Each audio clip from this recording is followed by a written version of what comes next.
శుక్లాంబరధరం విష్ణుం శశివర్ణం చతుర్భుజం ప్రసన్నవదనం ధ్యాయేత్ సర్వవిఘ్నోపశాంతయే అగజా ఆనన పద్మార్కం గజాననమహర్నిశం అనేకదంతం భక్తానాం ఏకదంతముపాస్మహే ఏకదంతముపాస్మహే.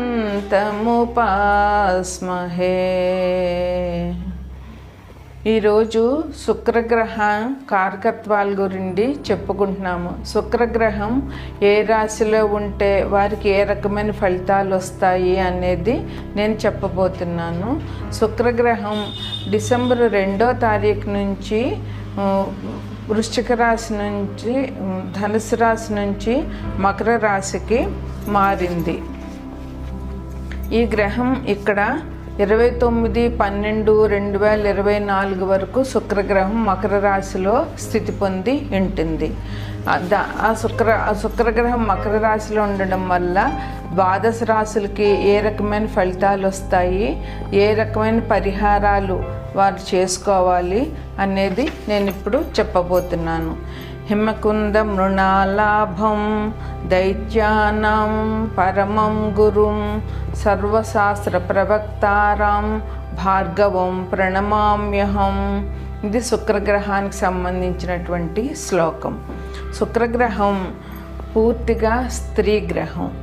స్త్రీలకు సంబంధించిన విషయాలు శుక్రగ్రహంలో మనకి ఎక్కువగా కనిపిస్తాయి. శుక్రగ్రహం పూర్తిగా స్త్రీకి సంబంధించి ఇది జలతత్వ గ్రహం. అందువల్ల శుక్రగ్రహం స్త్రీ గ్రహం అయ్యి మనసుకి రంజింపజేసేటువంటి లక్షణాలు ఈ గ్రహానికి ఉన్నాయి.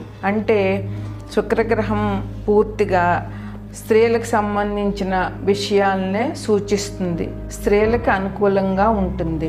శుక్రగ్రహం అనుకూలంగా ఉంటే నగలు, నాణ్యాలు, విలాస వస్తువులు అన్నీ ఉంటాయి.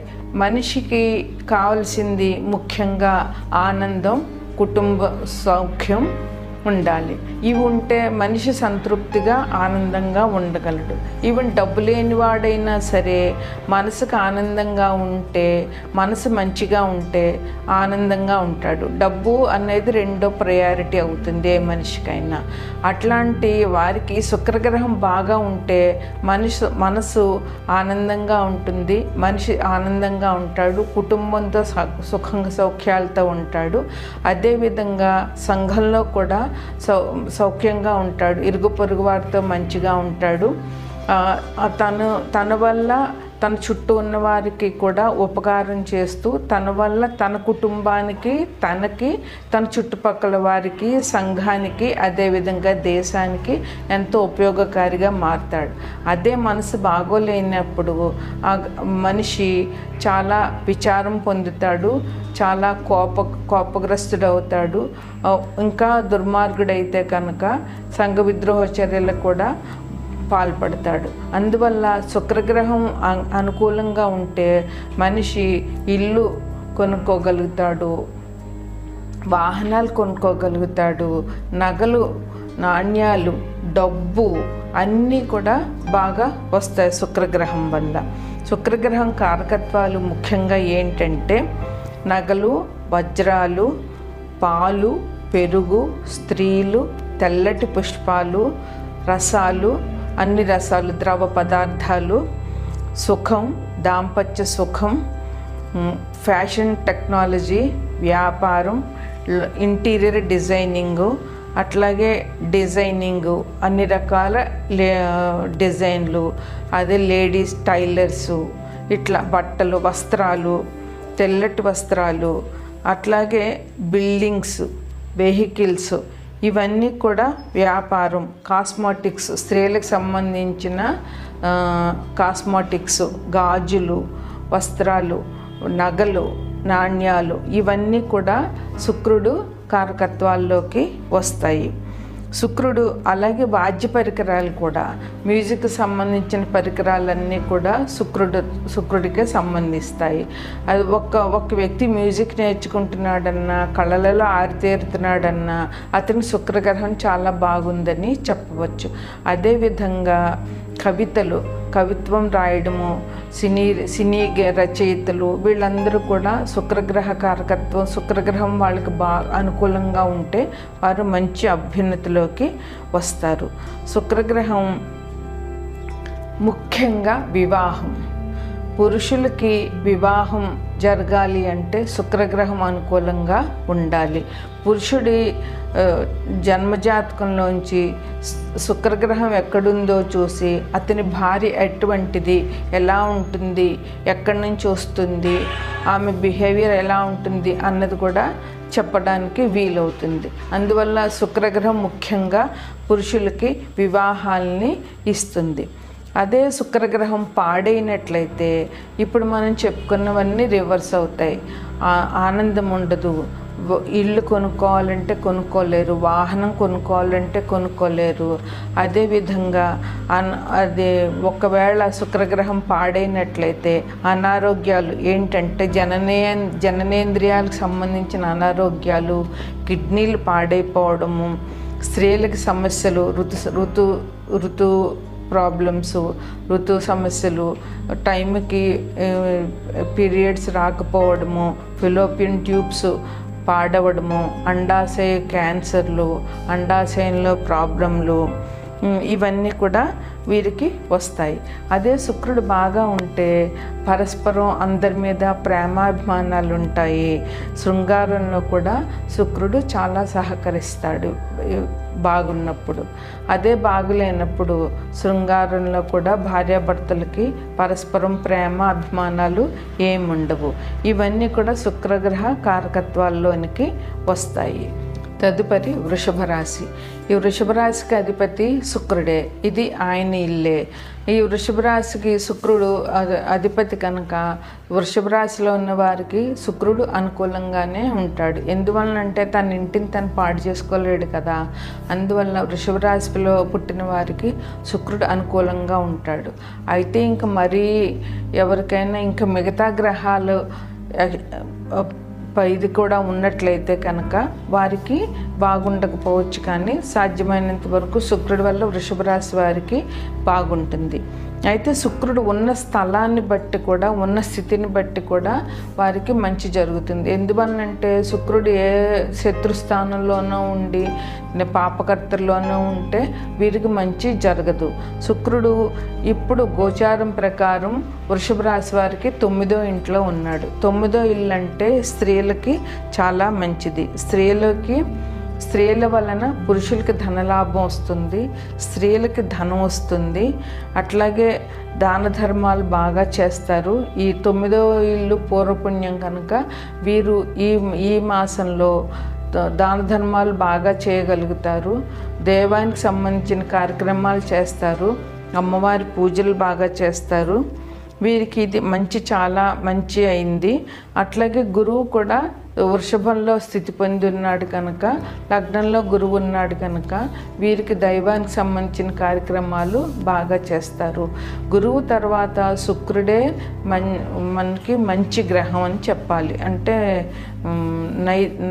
నైతికంగా మంచి గ్రహం అని చెప్పాలి శుక్రుడు. అందువల్ల శుక్రుడి మీద గురుదృష్టి కూడా ఉంది కనుక శుక్రుడు ఈ రాశి వారికి చాలా మంచిగా చేస్తాడు. వీరు మంచి ఉన్న స్థితిలోకి వెళ్తారు, దాన ధర్మాలు బాగా చేస్తారు. అయితే శుక్రుడు కనుక ఇక్కడ వీరికి మంచిగా లేకపోతే కనుక వీళ్ళకి ఎవరి జన్మజాతకంలో అయితే శుక్రుడు నీచ స్థితిలో ఉన్నాడో వాళ్ళకి స్త్రీల వల్లనే ప్రమాదాలు జరిగే అవకాశాలు ఉన్నాయి, స్త్రీల వల్లనే ధన నష్టాలు జరిగే అవకాశాలు ఉన్నాయి. అందువల్ల వాళ్ళు స్త్రీలతో జాగ్రత్తగా ఉండి పరాయి స్త్రీలను గౌరవించి పరాయి స్త్రీలతో మంచిగా ఉండాలి. శుక్రుడు బాగా లేనప్పుడు వీరు అమ్మవారి పూజ చేయాలి. లలితా పరమేశ్వరి పూజ చేయడం లేదా రాజరాజేశ్వరి దేవి పూజ చేయడం వల్ల వారికి శుక్రగ్రహ అనుకూలత కలిగి వారికి చికాకులన్నీ తగ్గి అభివృద్ధిలోకి వస్తారు. ఇప్పుడు శుక్రగ్రహం అనుకూలంగా లేకపోతే చేయవలసిన పరిహారాల గురించి చెప్తున్నానండి. ఇది రాశి ఫలితాల తర్వాత దీన్ని తర్వాత యాడ్ చేసుకుంటే వారి రాశిలో శుక్రగ్రహం అనుకూలం లేని వాళ్ళు ఏ పరిహారాలు చేయాలో ఆ పరిహారాలు ఇప్పుడు చెప్తున్నాను. ఈ పరిహారాలు చేస్తే వాళ్ళకి శుక్రగ్రహ అనుకూలం దొరుకుతుంది. శుక్రుడు అంటే స్త్రీ గ్రహం కనుక శుక్రగ్రహం అనుకూలం కావాలి అనంటే మనకి అమ్మవారి ఆరాధన చాలా చాలా అవసరం. అమ్మవారంటే లలితా పరమేశ్వరి, రాజరాజేశ్వరి. శుక్రగ్రహం ముఖ్యంగా రాజరాజేశ్వరి అమ్మవారికి అనుకూలం. అదేవిధంగా లలితా పరమేశ్వరికి కూడా శుక్రగ్రహ పూజ ముఖ్యమైనటువంటిది అని చెప్పవచ్చు. ఇప్పుడు ఈ రాశి వారికి ఏ రాశి వారైనా సరే శుక్రగ్రహం అనుకూలంగా లేదు అంటే వారు శ్రీ సూక్త పారాయణ చేయాలి. ప్రతిరోజు శ్రీ సూక్త పారాయణ చేయడం వల్ల వారికి శుక్రగ్రహం అనుకూలత లభిస్తుంది. అదేవిధంగా రాజరాజేశ్వరి అష్టకం కానీ లేదా లలితా సహస్రనామాల్లో రాజరాజేశ్వరికి సంబంధించిన 2 లైన్లు ఉన్నాయి. రాజరాజేశ్వరి, రాజధాని, రాజ్యవల్లభ, రాజ్యలక్ష్మి అని ఆ లైన్లు వీరు చదివి లలితా పరమేశ్వరి ఆరాధన చేయడం వల్ల వీరికి చాలా అభివృద్ధిలోకి వస్తారు. అదేవిధంగా లలితా పరమేశ్వరి నామం శ్రీమాత్రే నమః, ఓం శ్రీమాత్రే నమః అని ప్రతిరోజు కనీసం 108 సార్లు చేయడం వల్ల, నామజపం చేయడం వల్ల శుక్రగ్రహ అనుకూలత వీరికి లభిస్తుంది. తీపి పదార్థాలు నైవేద్యం పెట్టి అమ్మవారికి ఆ తీపి పదార్థాలు అందరికీ పంచడం. అదే ఒక గుడిలో ఏదైనా తీపి పదార్థం నైవేద్యానికి ఇచ్చే అమ్మవారికి అది అక్కడ గుడిలో భక్తులందరికీ పంచడం వల్ల కూడా వీరికి చాలా మంచి జరుగుతుంది. ముఖ్యంగా శుక్రగ్రహం అనుకూలం కావాలి అంటే ఆడవారిని గౌరవించాలి. ముఖ్యంగా వాళ్ళ తోబుట్టువుల్ని, వాళ్ళు ఉన్న అక్క చెల్లెళ్ళని, పురుషులు వాళ్ళ అక్క చెల్లెళ్ళని కనీసం ఉత్తరాయణంలో ఒకసారి, దక్షిణాయనంలో ఒకసారి వాళ్ళని పిలిచి ఇంటికి వారికి భోజనం పెట్టి వారికి ఒక పసుపు కుంకుమ బట్టలు చీర పెట్టి వాళ్ళని సంతృప్తిపరచాలి. అలా చేయడం వల్ల ఆడపిల్లలు ఇంట్లో సంతోషంగా ఆ ఇంటి నుంచి పసుపు కుంకుమ తీసుకుని పెడితే ఆ ఇంటికి ఎంతో అభివృద్ధిలోకి వస్తుంది. అదే అక్క చెల్లెలు లేని వాళ్ళు మేనత్త అంటే తండ్రి చెల్లెలు, తండ్రి అక్క, ఆ మేనత్తని గౌరవించాలి. ఆ మేనత్తని కనీసం సంవత్సరానికి 2 సార్లు 3 సార్లు ఎన్నిసార్లు వీలైతే అన్నిసార్లు పిలిచి ఆమెకి పసుపు కుంకుమ, జాకెట్ బట్ట లేదా చీర ఇవ్వాలి. అదేవిధంగా ముందుగా ఇంట్లో తల్లిని పూజించాలి.